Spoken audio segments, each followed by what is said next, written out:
নমস্কার বন্ধুরা, বিন্দাস পায়ের ভিলেজ ফুড চ্যানেলে আপনাদেরকে অনেক অনেক স্বাগত জানাই। আবারও চলে এসেছি নতুন একটি রেসিপি নিয়ে, একেবারে নিরামিষ রেসিপি। তো আমি আজকে বানাবো সয়াবিনের তরকারি। তার জন্য দেখুন, সয়াবিনগুলো আমি কিন্তু 10 মিনিটের মতো ভিজিয়ে রেখেছিলাম, তারপরে চিপে জল ঝরিয়ে নিয়েছি। তো আমি আবারও কড়াই কিন্তু গরম জল করে এটা সেদ্ধ করে নেব। দেখুন, কড়াতে জল আমি দিয়ে দিয়েছি আর জল আমার গরম হয়ে গেছে। তো আমি সয়াবিনগুলো আগে সেদ্ধ করে নেব। আপনারা চাইলে প্রেসার কুকারে সিটিও মেরে নিতে পারেন। তো আমি কড়াতেই সিদ্ধ করে নিচ্ছি,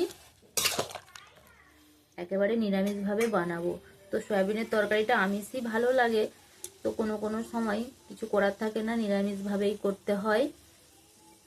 তো এইভাবে বানাবেন, আশা করছি আপনাদের ভালো লাগবে।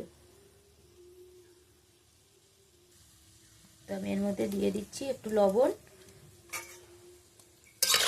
দিয়ে ভালোভাবে 10 মিনিট মতো সেদ্ধ করে নেব। আর দেখুন, সয়াবিনের তরকারি এখানে বানানোর জন্য আমি যে নিয়েছি আলু, আর ওতে একটা পটল দিয়ে দিয়েছি, আর এখানে টমেটো কুচি, আর ওইটা নিয়েছি লাল ক্যাপসিকাম, আর কাঁচা লঙ্কা নিয়েছি দুটো। তো আপনারা ঝাল অনুসারে কাঁচা লঙ্কা দেবেন। এই লঙ্কাগুলো আমাদের গাছেরই খুব ঝাল, তার জন্য আমি এখানে দুটো লঙ্কা দিয়েছি।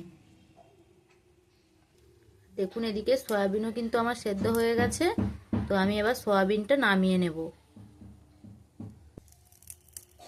তো সয়াবিনটা আমি নামিয়ে নিয়ে আবারও কড়াই বসিয়ে দিয়েছি। তো এবার আমি দিয়ে দিচ্ছি তেল, দিয়ে এবার আলুগুলোকে একটু ভেজে নেব।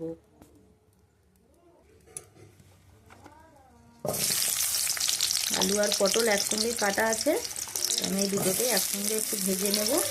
দিয়ে তার উপরে ওর উপরে আমি সয়াবিনটাও ওর সাথে একটু ভেজে নেব।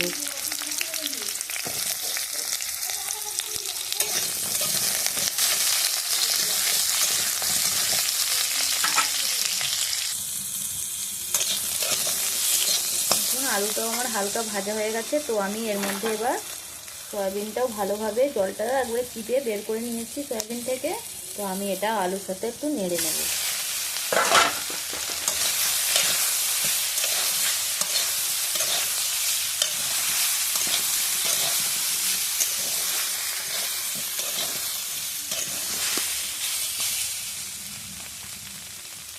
খুব বেশি ভাজবো না, তো একটু অল্প নেড়ে নিচ্ছি আলুর সাথে।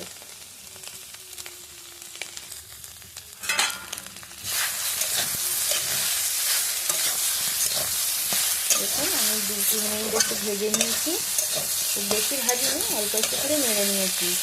তো এবার আমি এটা নামিয়ে নেব। দেখুন, আবারও কড়াই বসিয়ে তো আমি আবারও ওর মধ্যে একটু তেল দিয়ে দিচ্ছি। তো ফোড়নের জন্য আমি এখানে জিরেটাই ব্যবহার করব। দেখুন, দিয়ে দিচ্ছি একটু গোটা জিরে, আর দেব কাঁচা লঙ্কা। জিরেটা ভাজা হয়ে গেছে, তো আমি এবার ওর মধ্যে দিয়ে দিচ্ছি আদা বাটা।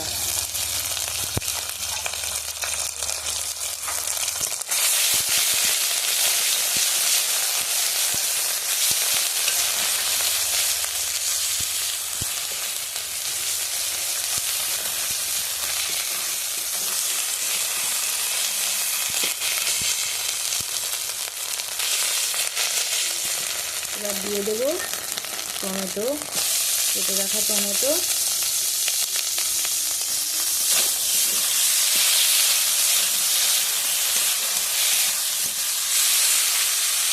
দিয়ে দিচ্ছি সামান্য লবণ, টমেটো যাতে গলে যায় সেই জন্য আমি একটু লবণ দিয়ে দিচ্ছি।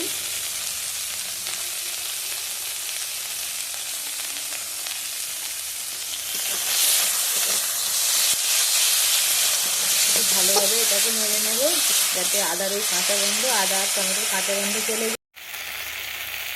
দেখুন, টমেটো আমার পুরো গলে গেছে। তো এবার আমি এর মধ্যে দিয়ে দিচ্ছি ক্যাপসিকাম কুচি।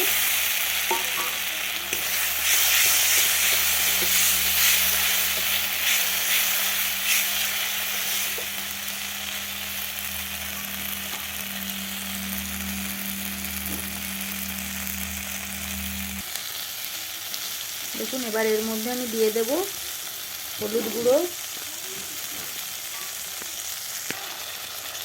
এবার দিয়ে দিচ্ছি লঙ্কা গুঁড়ো। তবু লঙ্কাটা আমি কম দিচ্ছি, কারণ কাঁচা লঙ্কা দিয়েছিলাম, তো কাঁচা লঙ্কাগুলো খুব ঝাল, তার জন্য আমি এখানে অল্প একবারে লঙ্কা ব্যবহার করেছি।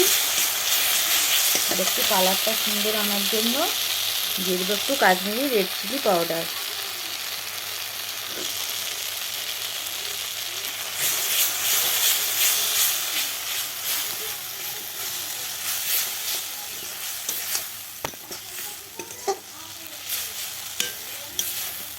এবার এর মধ্যে আমি দিয়ে দেবো যে যা সয়াবিন আলু সব ভেজে রেখেছিলাম সব কিছু ওর মধ্যে দিয়ে দিচ্ছি।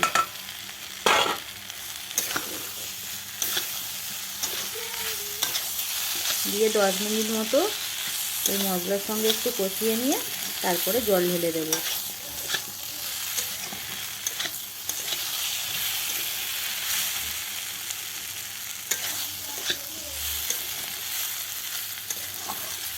নিরামিষ দিনে এইভাবে সয়াবিন বানাবেন, আপনাদের আশা করছি ভালো লাগবে।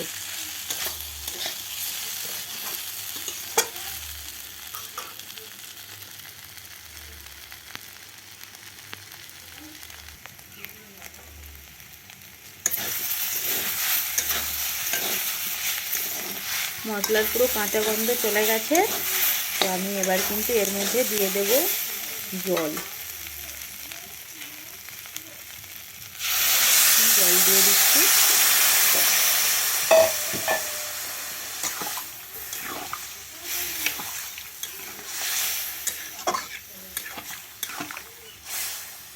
তো এটা আবার চাপা দিয়ে 10 মিনিট মতো সেদ্ধ হতে দেব, দিলেই কিন্তু আমার এটা পুরো কমপ্লিট হয়ে যাবে।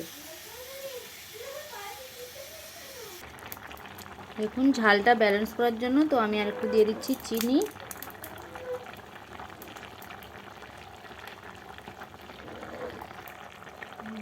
আর দিয়ে দিচ্ছি একটু সামান্য গরম মশলা।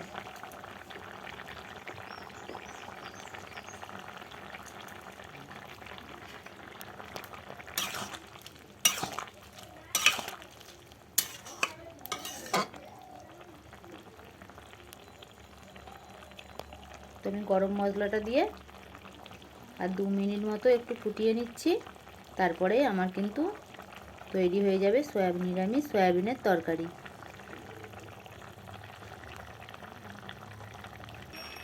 দেখুন এর মধ্যে এবার দিয়ে দিচ্ছি কাসুরি মেথি,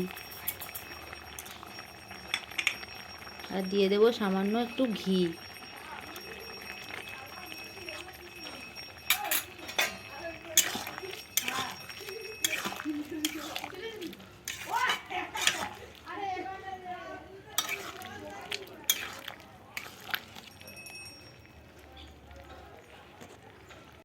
দেখুন আমি ঢেলে নিচ্ছি, যে হয়ে গেছে আমার সয়াবিনের তরকারি। আপনারা ওইভাবে বানাবেন নিরামিষ দিনে সয়াবিনের তরকারি, আশা করছি আপনাদের ভালো লাগবে। আর আমার এই সয়াবিনের তরকারির রেসিপি যদি আপনাদের ভালো লাগে, বন্ধুরা অবশ্যই একটা লাইক কমেন্ট শেয়ার করবে আর সাবস্ক্রাইব করে পাশে থাকবে। আর এই ভিডিও আমার দেখার জন্য আপনাদেরকে অসংখ্য ধন্যবাদ। দেখুন আমার এই কিন্তু পুরো তৈরি হয়ে গেছে সয়াবিনের তরকারি।